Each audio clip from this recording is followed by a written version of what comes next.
Allez, on va s'intéresser à la finale du 60 mètres et on a tout à l'heure suivi bien sûr les demi-finales. On a vu qu'il y a eu un passage à la perche pour l'Allemande et puis également que c'était l'Éthiopienne qui s'était imposée aux 3000 mètres.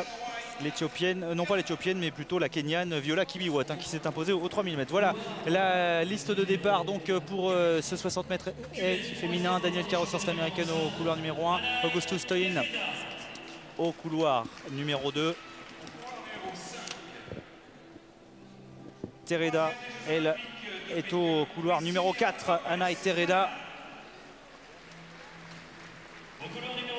Au couloir numéro 5, Priscilla Lopez. Priscilla Lopez, 7,96, la seule à être descendue sous les 8 secondes lors des séries. Kondakova, Yulia Kondakova, qui elle était dans la série de Anaï Tereda en 8,08. Tereda 8,06 tout à l'heure. Candice Davis en 8,17 avait terminé 3e de cette même série. Elle sera au couloir numéro 7. Et enfin, Tatiana Pavli au couloir numéro 8. Tatiana Pavli, 8,18 aujourd'hui. Elle est déjà descendue sous les 8 secondes. C'était à Krasnodar.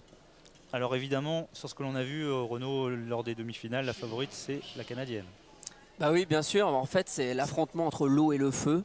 On l'a dit tout à l'heure, la Canadienne qui est tout en puissance, tout en muscles. Et Anaï Tereda qui, au contraire, elle est plutôt un peu limitée sur le plan physique, mais qui est très très fluide, très très technique. Pendant ce temps-là, on a vu Anastasia Shvedova manquer son essai à 4,45 m à la perche. A priori, avantage à la Canadienne.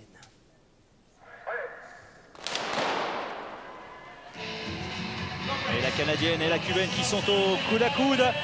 Et c'est la Canadienne qui va aller se détacher pour aller chercher la victoire encore une fois sous les 8 secondes. 7,95, on pouvait s'y attendre que ça descende une nouvelle fois sous les 8 secondes. 7,95, c'est équivalent à son chrono du côté de New York lorsqu'elle s'était imposée.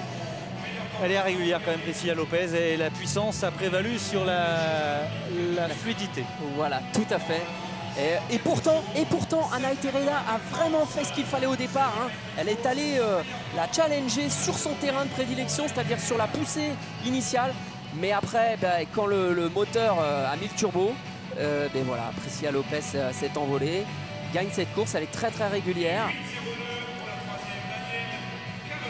7,94 pour Priscilla Lopez, finalement chrono corrigé, donc meilleur chrono en ce qui la concerne cette saison. Priscilla Lopez, un petit centième de mieux, un centième encore de la deuxième perf signée par Lolo Jones. Anaï Tereda en 8 secondes tout rond.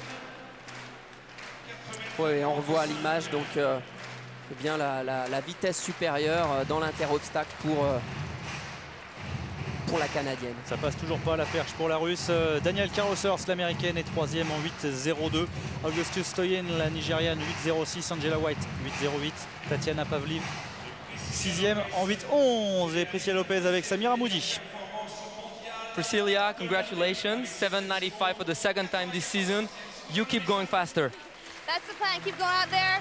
Had a great time, great atmosphere out here. The people are lovely. Il y a une super atmosphère I look ici. forward to coming back next year. Et j'espère que je vais revenir l'année prochaine. Oui, ça ira plus vite comme ça, Samir. Voilà, Nicolas, donc on va continuer. What do you expect this season? Lolo Jones going pretty fast. Do you think you can beat her? And what's your goal for 2009? Qu'est-ce que vous espérez pour 2009? J'ai essayé de faire de mon mieux, de faire tout ce que je peux. On verra bien ce qui se passera. Mais j'attends cette saison avec impatience. Voilà pour Priscilla Lopez, qui est canadienne mais anglophone, comme son nom ne l'indique pas.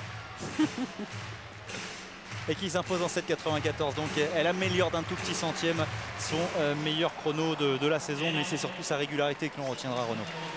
Oui, très très régulière.